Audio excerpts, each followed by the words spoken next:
Hey everybody, this is Henrik here. Thank you for tuning in to this little segment here. I just wanted to bring some aspects to your attention because this is an interesting case. It's an interesting detail of something that we've talked about it many times before on the program.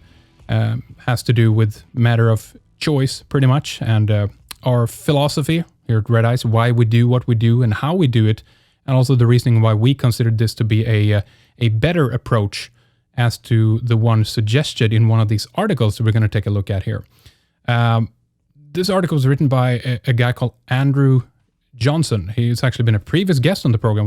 We had him with us in 2010. We listened to him and his material and research for 2 hours, just as we listen to many other guests for about 2 hours, sometimes 1 hour, and let them lay out their material, their findings, their suggestions, and their theories and ideas and suggestions, because that is what they are at the end of the day.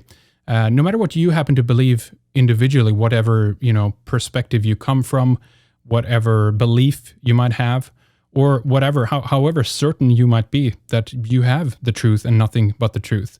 The title of the article is Red Eyes Radio joins the 9/11 Disinformation Promotion Brigade. The Disinformation Promotion Brigade. That's right.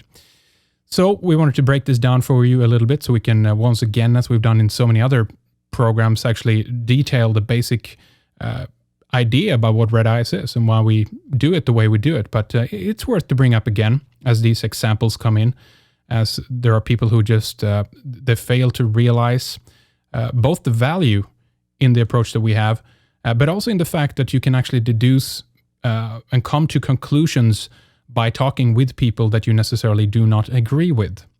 The article is in the first 2 paragraphs basically deals with explaining what Red Eyes Radio is, how what that is, so no one is left behind here.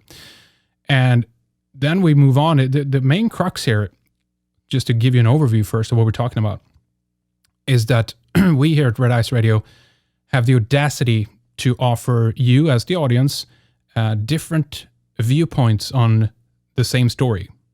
In this case, we're talking about the hot button of the year 2000 and the next following 1,000 years here, 9/11, which is so problematic to so many people for some, from my perspective, very, very strange reasons.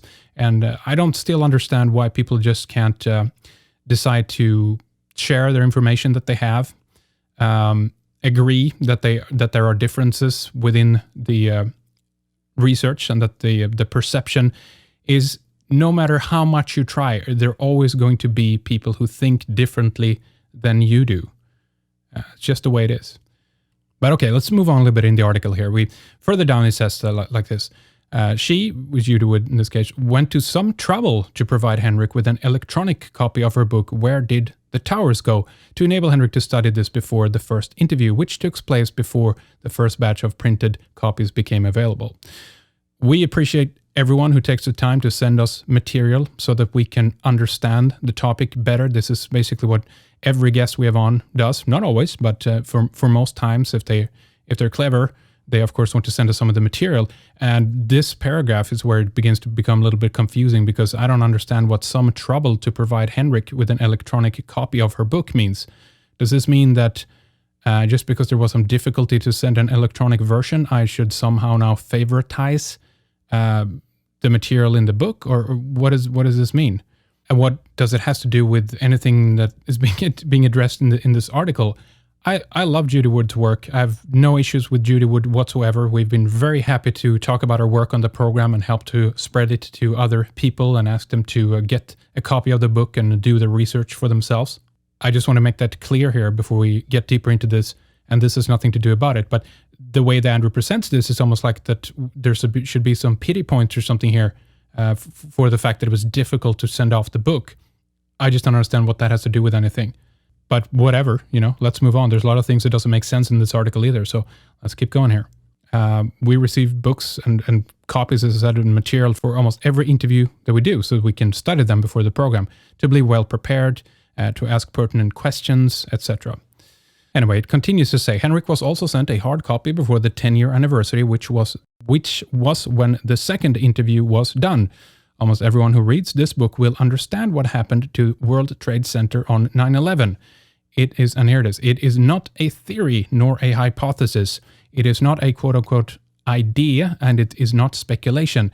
It is a collective of diverse evidence along with scientific analysis of that evidence. Some of the evidence in the book was included in a court submission in 2007 to 2009. All right, so let me talk about that a little bit. The relationship that we have to all the information that we present on the program is that we view the received information as a theory, as it is presented to you, as the audience. This is something that is remained to be followed up by you as the audience if you want to for yourself. Since we do not read the entire book to the audience or show them all the pictures therein, the program is meant as an overview of some of the work, summarized. Sometimes we extend it a little bit longer in series for a deeper analysis of the topic at hand, but usually it works as a suggestion to you. Are you interested in these ideas? At this point, it is going to be presented to you as a theory. So this idea that Andrew is already coming to this from the point of view that we have all the information that he does about the case is therefore erroneous. It is, in other words, to you, when you come to this information for the first time, because that's another thing. We don't assume that you are read up as the audience on all these topics or well aware of everything that is presented to you. We have a point of view here that is basically you might be only listening to Red Ice Radio, so it's even more crucial for us to be able to present as many different viewpoints to you as possible so that you can deduce for yourself and reason surrounding the material that you've heard on this program and say, okay, that's interesting. I want to look in more to that. Let's go and listen to further interviews that is available. Let's buy the book. Let's get the film, whatever it is, and you dive into it, henceforth. Pretty straightforward, easy to understand, right? He then goes on in the next few paragraphs and sentences to address basically other people's work connecting us, Red Ice, because keep in mind here, the headline of this is Red Ice Radio. Red Ice Radio joins the 9/11 Disinformation Promotion Brigade. So there's a couple of people here that he has on this, the brigade list here that we've interviewed on the program. It includes people like Niels Harrit, which is the most recent interview we did with a Danish chemist. He brings up Kevin Barrett, Mark Gaffney, and also Jeremy Rist. This is 4 people that we have interviewed over a period of about 7 months.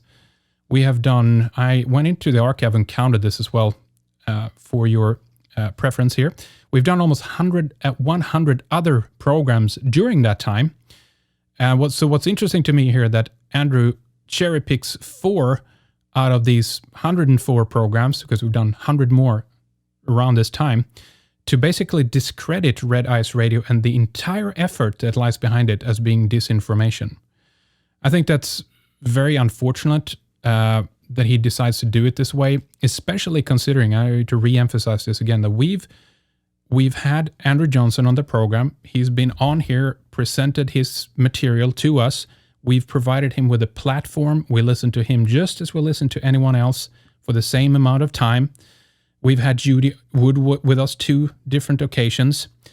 And the basic misconception here is that, and he gets to this a little bit later as well, but the point here is that he assumes or perceives or whatever you have, that we are in some fashion or another are supposed to be spokesperson for this particular viewpoint because it's the right one. We're 100% certain this is it, and therefore you need to now promote this to the people that you're talking to. You need to be the spokesperson for it. You need to push it on other people more so that they understand that it's the right way, instead of having an approach that we have on Red Ice Radio, which is let them present their version. Let them present what they have to say about the work that they've done so that we, as the audience, can come to the conclusions ourselves. Does it make sense? Does it not make sense? I'm going to address this much more here. But he goes on to say, however, like so many other people, and I'll get to that too, Henrik mischaracterizes the content of Dr. Wood's book as quote-unquote ideas or quote-unquote theories. This is not what I would expect of an honest alternative knowledge host / researcher who has time to study the evidence. All right. I have to reiterate that again, then, as I said previously. As we know that the audience that are listening to this program are not going to be as well versed on every single topic that our guests are. As they are on the receiving end of this is a theory to them. This is an idea to them.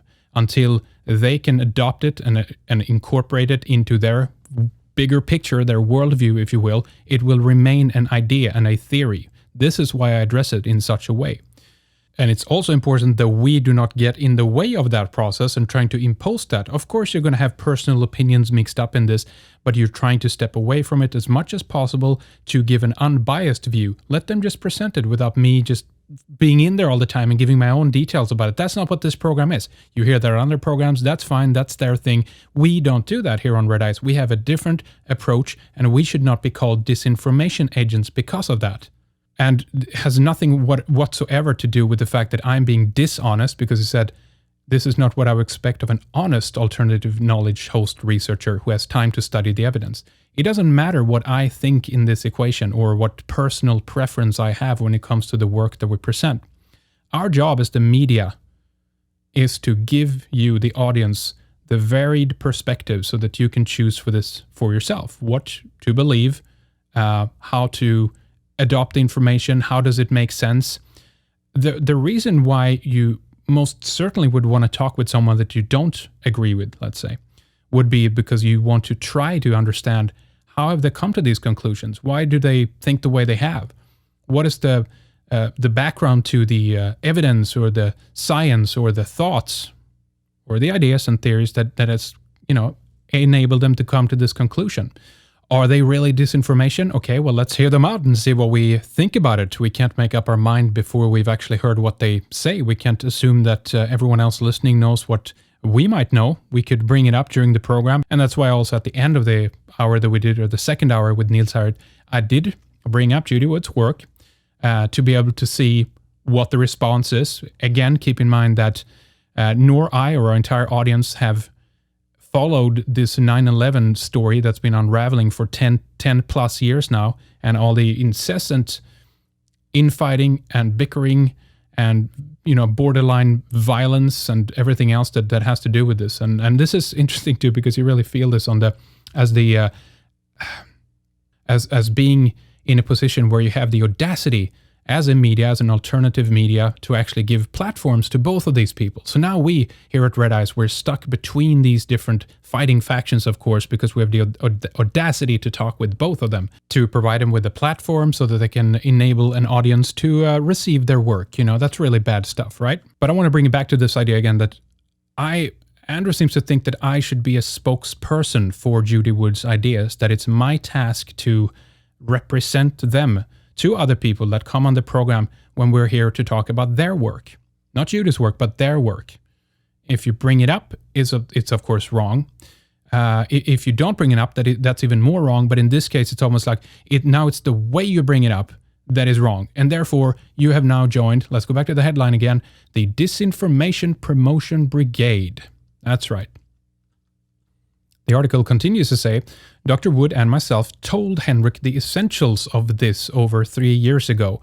I am therefore pointing this out to suggest that to let Harrit, Barrett, Mark Gaffney, and Jeremy Riss spread disinformation without, and here it is, properly calling them out, strongly indicates to me that Henrik is no longer interested in the truth of what happened on 9/11.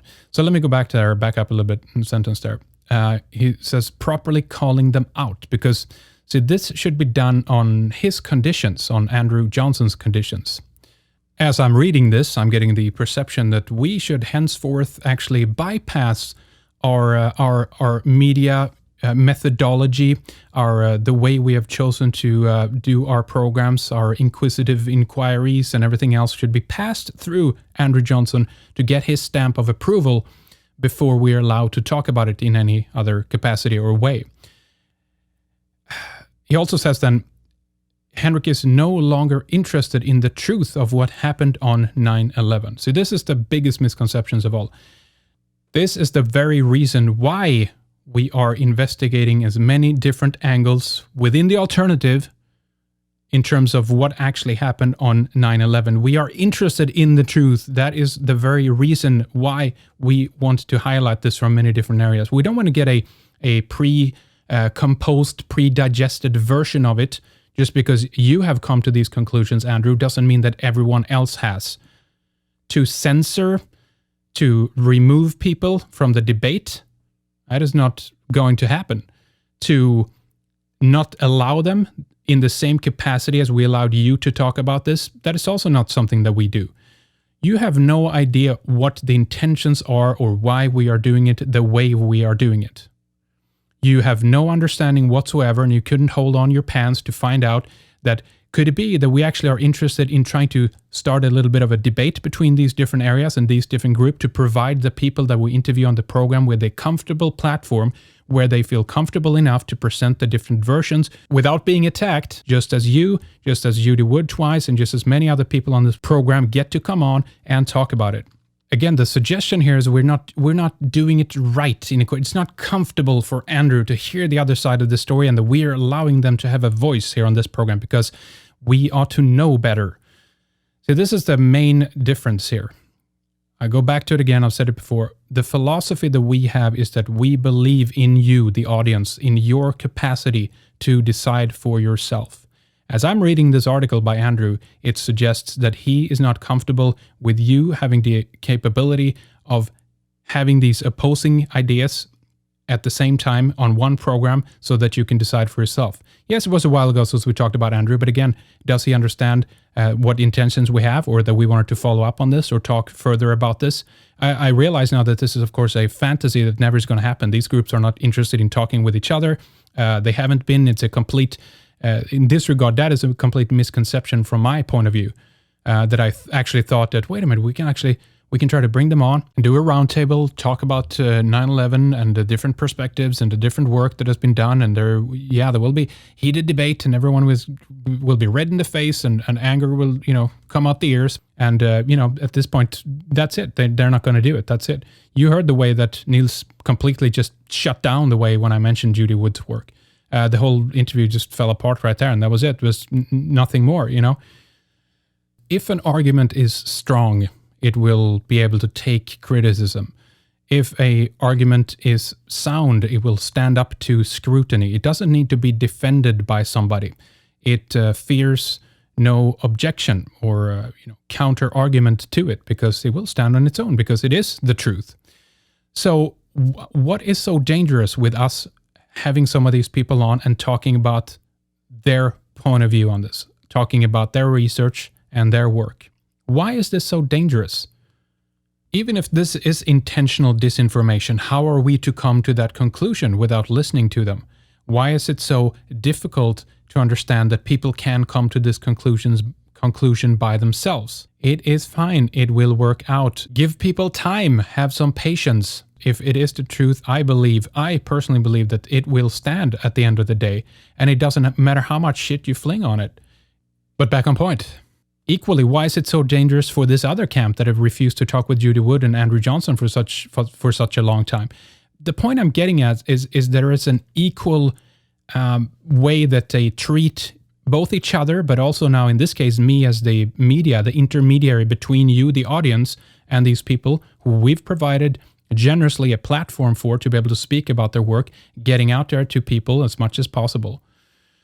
Why is it so dangerous? But before I continue to outline some of the more ideas, so we want to try to convey to you, the audience, that this is for, let me read some more from the article here. He says, he is more interested in the Red Eye's vehicle, quote-unquote vehicle, than stating clearly where lies are being broadcast.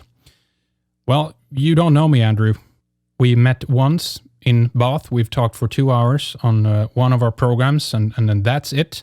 You have no idea where my interest lies, or the fact that you have a preconception about what the agenda of Red Eyes is, or that you're so incredibly quick to jump to presumptions for one who is meant to, quote-unquote, check the evidence. There's not much evidence checking that you've been doing here, Andrew. It's all made up in your head because you have a preconceived idea, both about what Red Eyes is, but also what the point of the whole program is, and what our philosophy is, what our intention is in the way of why we're doing it in the way we're doing it. I actually remember talking about this with you in Bath when I met you there in 2010. And the basic idea that I try to convey is that we are interested in the ability for the audience to a program like this to be able to make up their own mind about what it is that they're hearing. It's very difficult when you're stuck in your own reality bubble, as Robert Anton Wilson called it, when you're stuck in this one mode version of reality. As human beings, I do not believe that we are omnipotent in our understanding and our awareness of everything that has happened. It doesn't mean that we can't begin to come close to something that is the truth, but the truth has been raised up to a pillar of almost unattainable, like an unattainable goal, where it's held as the highest regard of them all. But when you actually begin to deconstruct some of the philosophies behind what truth actually is, it begins to fall apart. At some part, you begin to move into areas and territories that has to do with philosophy, perception. What is awareness? How do we function as human beings? What is electrical impulses in the brain? We can go on and on and on with this. So we, on this program, as opposed to you, Andrew, which is fine. You can have your theory, but the difference here is that we're not spending our time attacking people like yourselves for having a different approach to this. I'm responding now to you because you're calling us out as being part of the Disinformation Promotion Brigade, which is complete nonsense and garbage because you don't understand the point of the program. If you think that we would only talk to people that we both know, quote unquote, know, and suspect have nothing but the truth and only the truth, there wouldn't be a program. We wouldn't be sharing any of these ideas overall at all in any capacity. It just wouldn't happen. We would completely shut down, so would every other person as well. And what this is about trying to start a dialogue going, try to communicate. What is the differences in the theories? How do they relate? Is there connections between them? Why don't you bring up, for example, someone like Richard Grove that kind of bridges this gap a little bit between something that Mark Gaffney is talking about, which is this financial trail? Because you do bring it up later as well, as I continue to read this about, the hidden hand that is controlling this weaponized free energy technology that you and Judah Wood is talking about. So are we not allowed to look into those areas? Well, I'll get to that, but it goes on to say anyway that perhaps as far as Red Eyes goes, this shows that being immersed in quote-unquote conspiracy culture affects your memory and your ability to reason, and you can end up not knowing up from down. Well, it's very fortunate that we have you then, Andrew, as our director of reality and the truth of what is and what is not. And yes, let's not have any other talk about these ridiculous conspiracy theories that deal with these horrible cover-ups. So now you're going all Piers Morgan on us and mainstream media here? We are now covering the conspiracy culture. This confusion that he talks about is just a self-reflection of his own fears, as only a person who do not have any bearing or self-direction would fear not being able to flip perspectives now and then or entertain different ideas. You are supposed to be the rudder, not the material that comes to you or your way.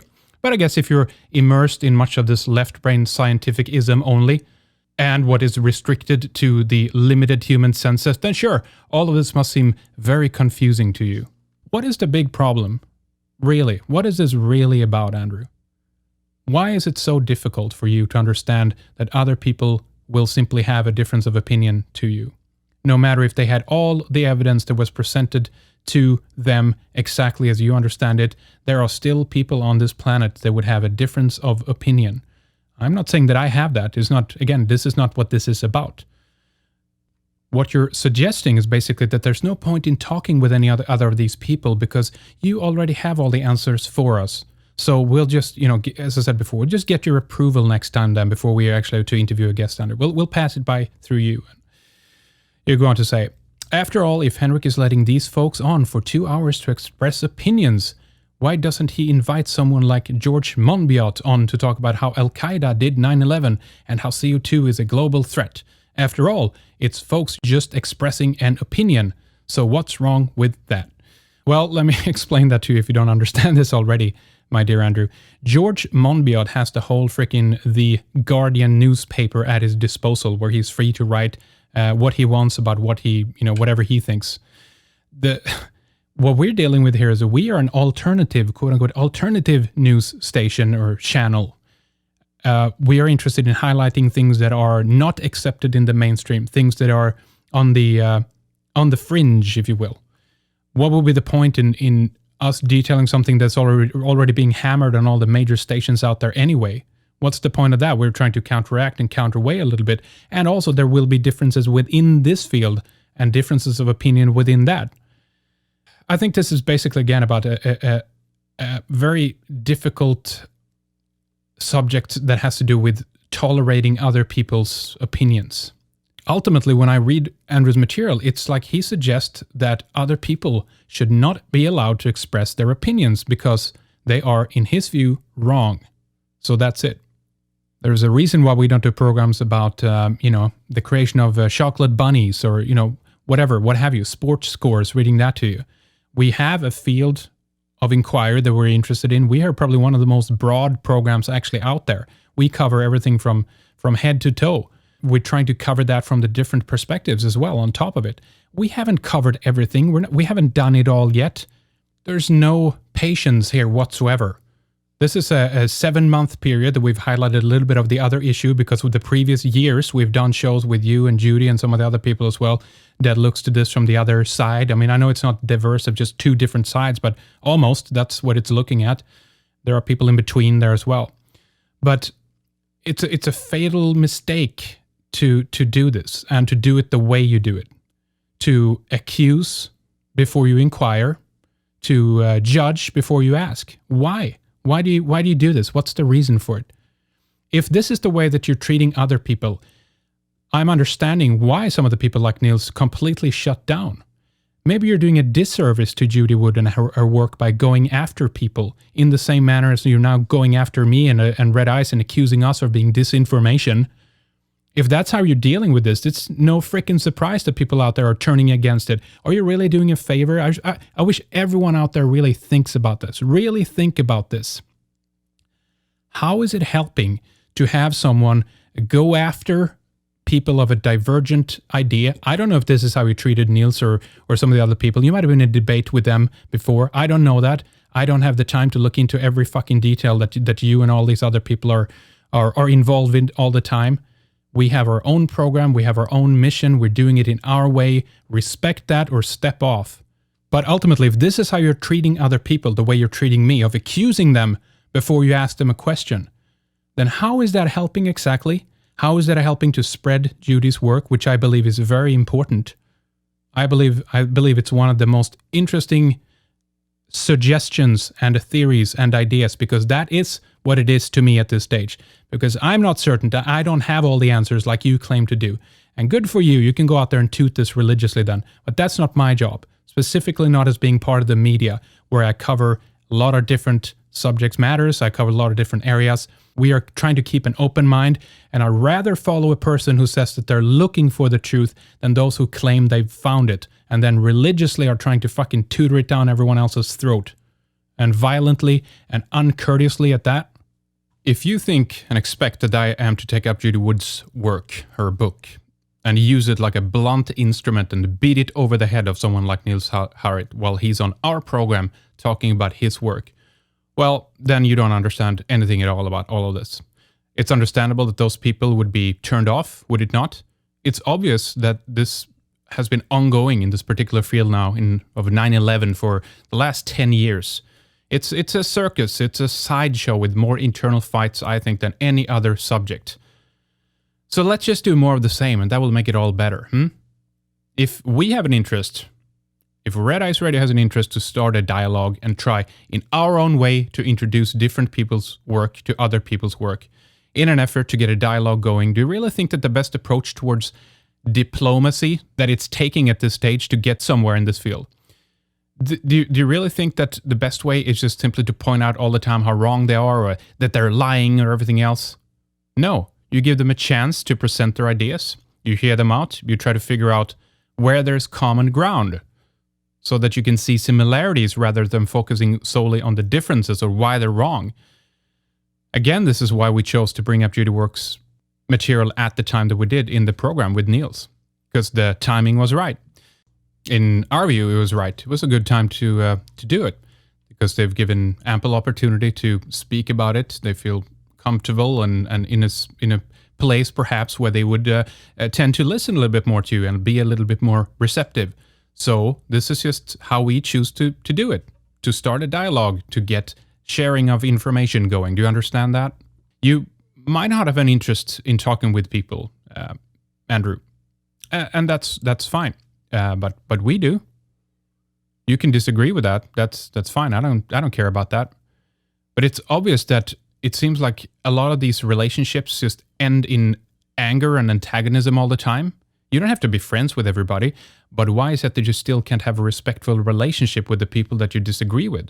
And I'm not saying that you or Judy would have been treated well either, as far as the little I've seen of this, because I have other things to do than to watch all the intrigues and the drama of the 9/11 movement, but you haven't been treated fair either, or with courteousness, so that's very, very unfortunate. I understand your anger. But why does that anger and that response have to spill over on us, on a media outlet that are willing to listen to you, that were in a good relationship with you, that were capable of handling these ideas, these oppositional ideas at the same time? You're burning your bridges, man. But why is it our task to handle it in the way that you do? I have not been attacked by anyone else from the other side for us bringing up Judy Woods or your work. So why is it that you're attacking me for taking this opposition?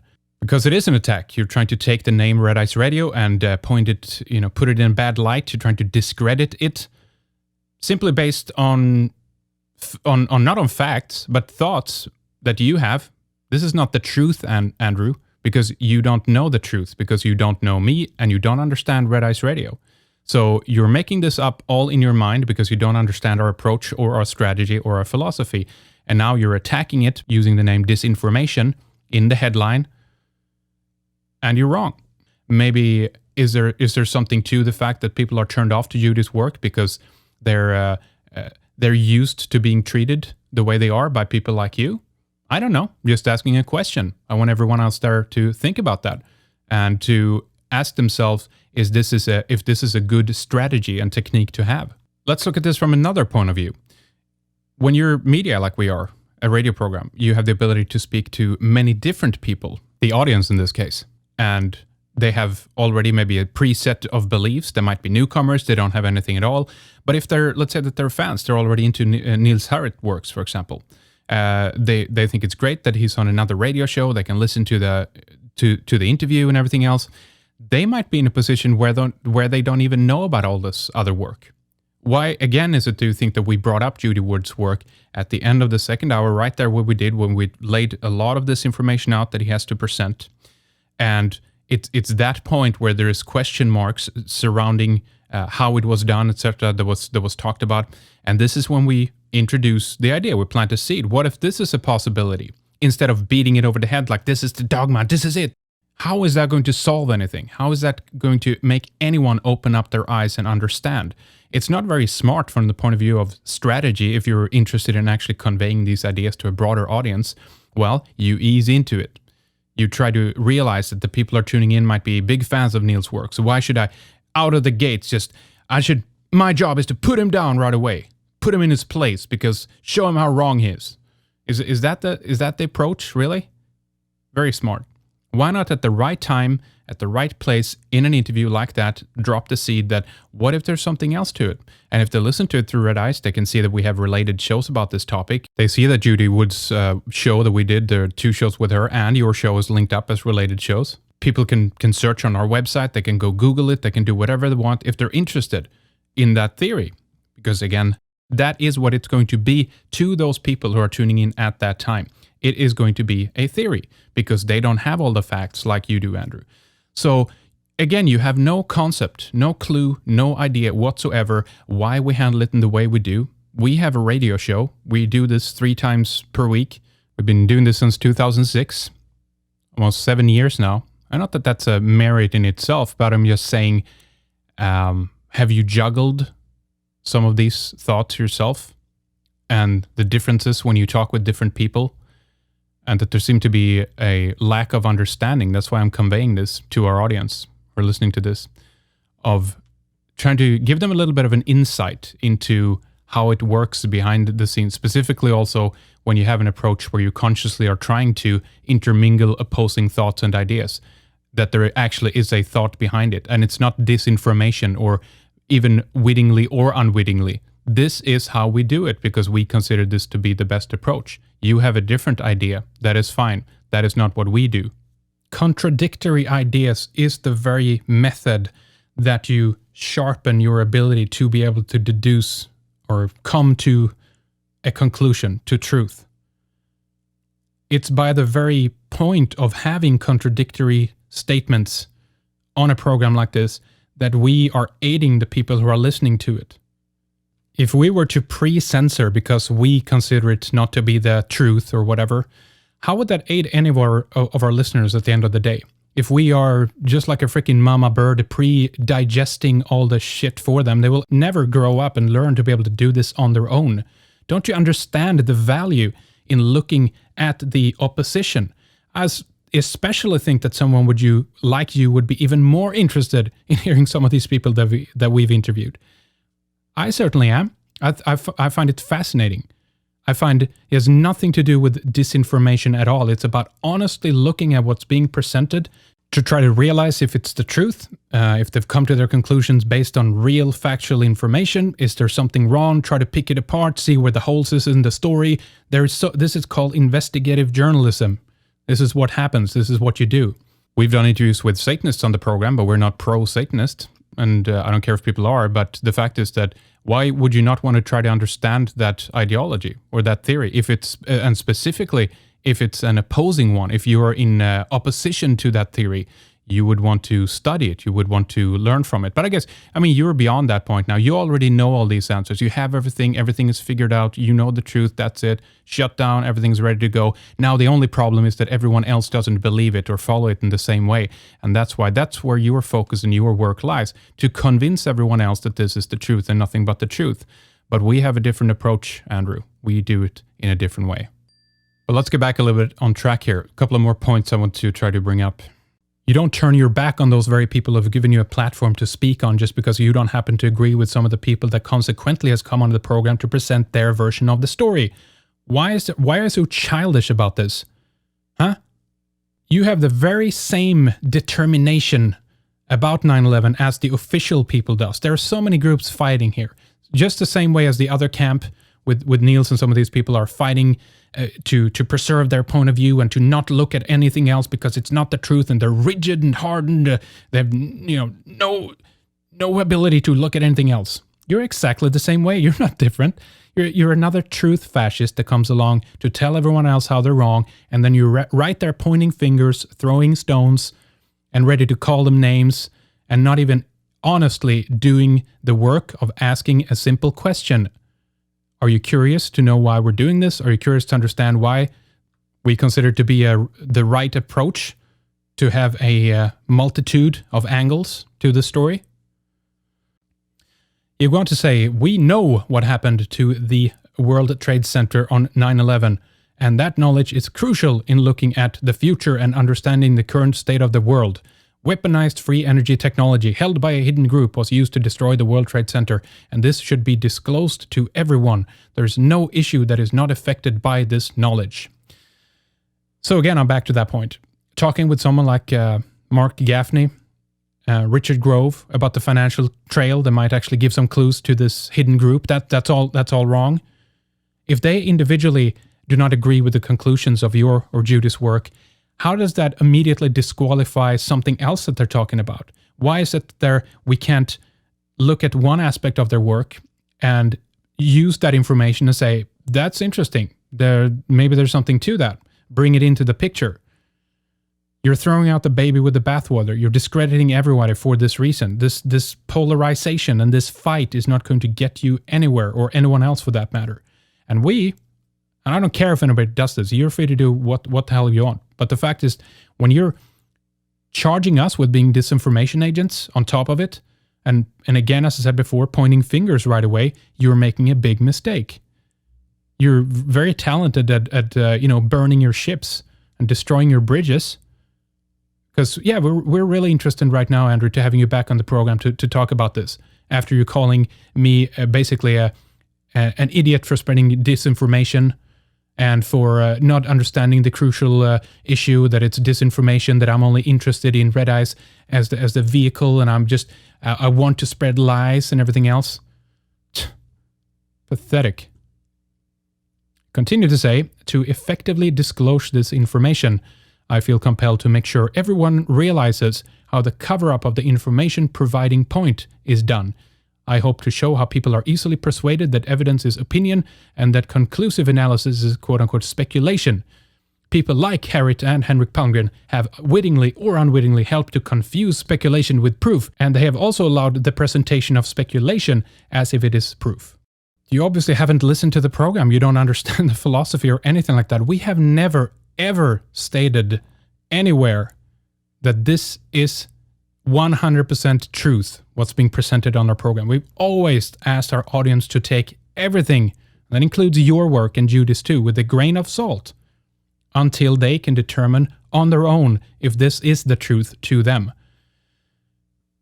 You say the presentation of speculation as if it is proof? Well, no, you're getting it all wrong again. You're saying that we've presented the 4 people that you criticize for us having on, that their speculations, that we've presented that as proof. No, we don't. We don't do that. This is not the point. We present everything on an equal basis for the very reason that we want our audience to choose for themselves, to decide for themselves. I still have you added on my Skype list. And it's funny that there you have this, little tagline underneath your name that says, think for yourself. Well, that's not what you're arguing people to do here. You argue them that you should do the thinking for them because you have all the facts already. So you're saying, do not think for yourself. You're saying, let me do the thinking for you because I've already come to the right conclusions for you, okay? So you don't have to worry about that. I mean, how many times have we not heard this now from people who fucking go insane with their delusional mind that they have all the answers to everything all the time? We've done 700 plus programs and you're attacking 4 of them. Despite you having been on the show, your side of the story has been presented. As we were wrapping up this with Niels and maybe potentially one more, we were interested in trying to bring more people onto the same program, have a roundtable. Again, this would of course never happen now. I understand that. I was living in a fantasy world to presume that people within the 9/11 field actually could communicate with each other and actually talk about their ideas. But yeah, that's it. I understand now. You say, what is the point with something like Red Eyes? Well, let me tell you what the point is again, because you're not a listener. You're not interested in all of this. You're interested in pointing fingers and accusing because you're afraid that now that we've had some of these guests on, that your work is going to be discredited. That's ridiculous. That's absolutely ridiculous. Let them speak and it will stand or fall on its own. We don't have the same relationship to the material as you do. The material is presented as an honest attempt at giving our audience the ability to judge for themselves. How many programs now have we done this with a preface at the beginning, suggesting everything that we say is take it with a grain of salt. No one has all the answers. This is polarizing debate so much. Andrew, at this point, is best represented by a group that we've been calling for a while now the Truth Fascists. They have a kind of religious conviction that they are 100% right. There is no room for debate. The issue is solved already, and if you don't agree, you're an agent, a provocateur, a disinformation specialist. You can throw anything in there. I want to let you know that, our dear audience listening out there, so you're not dragged into these ridiculous accusations against us, that we are truly, honestly, 100% open with everything that we present on the program. We like to do it in the same way. We want you to have the ability to deduce and deduct and reason for yourself on top of it. We believe in your ability to do this. We believe that you have the intelligence. I know you have the intelligence to do this, as opposed to some other people who are basically shooting you down, claiming that you're not intelligent or capable enough to understand, and therefore red eyes and these dangerous outlets are spreading all this disinformation to muddy the waters. Absolutely ridiculous. We are never going to agree on this, and I don't care. I don't care. I at least have the decency not to attack and going after someone, and after having a relationship, a pretty okay one, I thought at that, actually have a little bit of a, maybe an email back and forth or some questions. But no, we turn in the wind, we flip like a leaf. No worries, I can just turn in an instant. And I just go back to this idea again. If this is how you're treating all the other people, I understand why they're turned off now to the work, as I'm being turned off to it because of you, because you're the way you're treating me and Red Eyes and everyone else here. Because you're not nice. Is it really beneficial? Are you really interested in actually helping to spread the word about Judy's work? Or are you jumping around to all these other shows as well? Are you treating them the same way just because they happen to have a difference of opinion or at a certain time investigating another theory? It doesn't mean that they're married to it. It doesn't mean that that's it and all forever. We are on a journey. We are looking for the answers. Well, you're obviously not. You've already found everything. And that's great for you, Andrew. Perfect. Great. Good luck with that. But we haven't. And our audience, who is inquisitive, hasn't either. They haven't made up their mind yet. That's why they're listening. They're still searching. They're still looking for the answers. And on this issue, we cannot know. We will never know everything with 100% certainty. It's just never going to happen. There are a number of questions surrounding this event. And I will continue to ask them. I won't be intimidated by you or anyone else who comes along and are pointing fingers and claiming things that are simply untrue. I want everyone out there as well to thank Andrew personally. Send him an email and say that you appreciate him for his tolerance against difference of opinion, for allowing media outlets that he's been led onto as a platform to utilize to present his version of how much you appreciate the fact that he turns on these in an instant. His email address is ad.johnson@ntlworld.com. His name is Andrew Johnson, and he's accusing Red Eyes of being part of the 9/11 Disinformation Promotion Brigade. Can you believe that? ad.johnson, Johnson, Johnson, ad.johnson @ntlworld.com. Please send him an email or, hook him up on Facebook or something like that. And just tell him how beneficial all his hard work really is towards Judy's work. And that this really will help to, merge relations and try to get a debate going about this issue. Don't you think? And I'm not implying that I'm here to solve this issue once and for all or I'm the one who's going to mediate between these different groups.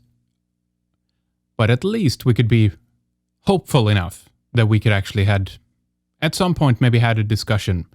This has happened on other programs in the past, and they've parted ways, and they're never going to talk with each other again, perhaps. But nonetheless, this is our attempt. This is our trial at trying the best we can to our ability to allow people to speak openly and freely about their material without us shutting them down, no matter if they're right or wrong, or if we believe that they're right or wrong beforehand, to enable them to just present what they have without being intimidated, so that you as the audience at the end of the day can choose, as I've been saying over and over again, but it seems not to help how many times this is mentioned, or even that nothing that is presented should be perceived as dogma or the ultimate 100% truth. Never in its entire capacity. There are always going to be certain small elements of something that you don't agree with. We've had many people on the program who have the official version of 9/11 still in their heads. They have primarily maybe come onto the program to talk about other things, but should their other consequent work be thrown out? This is how many people actually behave now. One comment comes up about something, an opinion that they have, and then they harden and they think that, oh my God, if he doesn't get that, then how is he going to get everything else that we're talking about? Well, we're back to the simple point again that everyone does not know.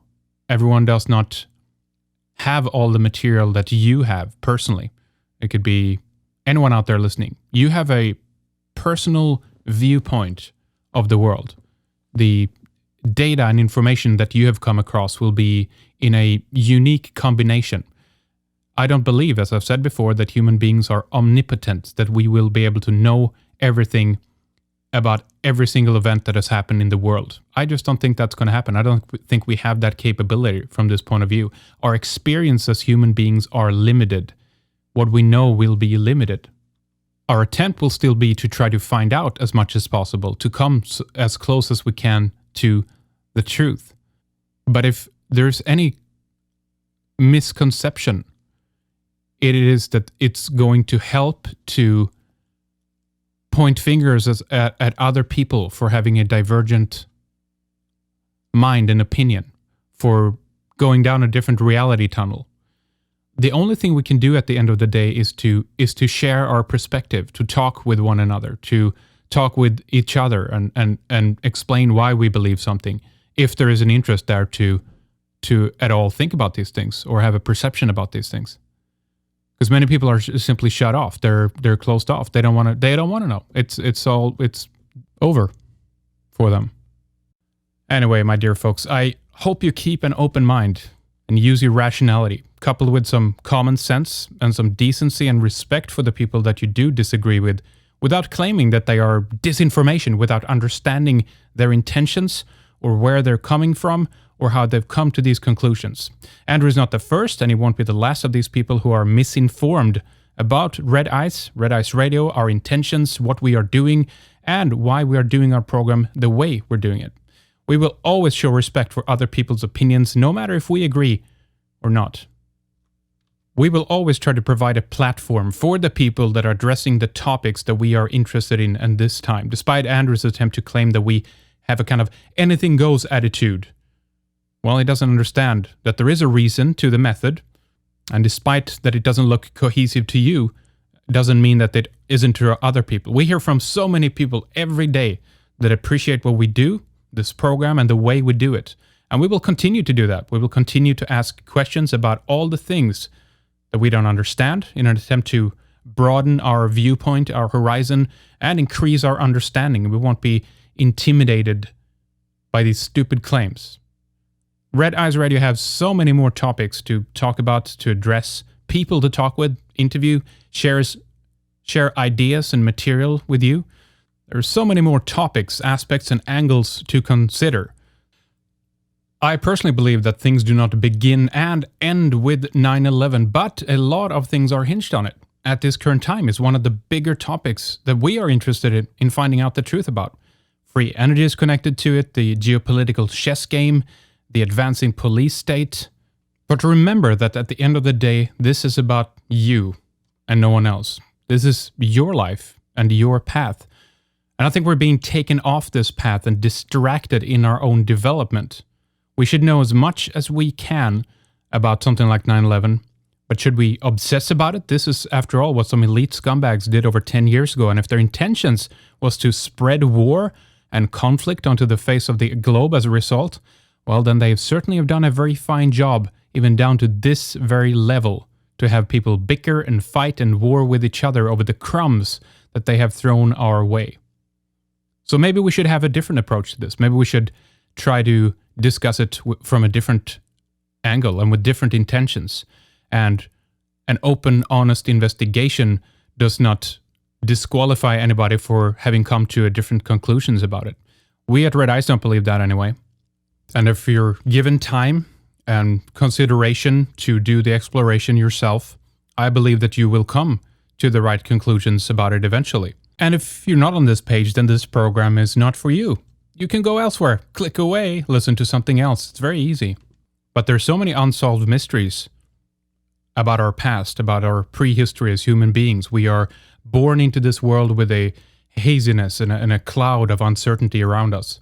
There is a disconnection between theory and fact, but between not knowing and knowing. We don't even understand the universe. We don't even understand the rules and the laws. we think we know. Well, some people, they think they know anyway, and they claim to know. And how many opposing ideas are there not within the field of astrophysics? No, it's the electric universe. It's the Newtonian version. It's, whatever. It's the Russellian one. What is gravity? What is light? What is perception? And as Robert Anton Wilson pointed out much more eloquently than I'm ever able to do, people bicker about the ideas. They use words to express these ideas. They bicker over what the words mean. And then with those words, they fight with each other without even having a common understanding of terminology and wording, intention and purpose. Oh man, we think that we understand what makes things tick, but we're very far down that ladder of understanding and advancement. And I only wish that people would have a more of a humble approach to the subjects that they're dealing with and the areas. And why not relax a little bit, you stiflers out there, instead of this hardened, angered certainty that so many people are spreading in their discontent almost, that they have not yet been proven right or recognized or peer-reviewed by every living human being on this planet. Try to have some fun too, huh? What is your experience on this planet about, really? What is it for? What is it designed to do? Is it to be completely occupied with the events that ultimately are expressions of other people's willpower?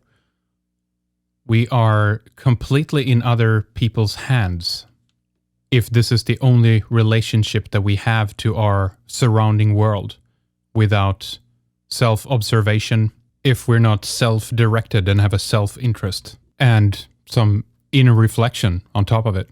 It becomes an obsession about everything that has happened in the details of physical events, and it ends there. Oh no! Wait, now you're too fluffy here for me. Escapism. You don't want to know the truth. Disinformation. You get the idea.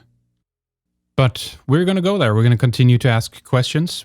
We're not going to be afraid of talking with people that we don't agree with to try to understand why they've come to the conclusions that they have. We're not going to be afraid to ask them about other people's work, or bring it up in the context that we bring it up, the way we do it. If you don't like it, start your own program. Good luck, and take it easy.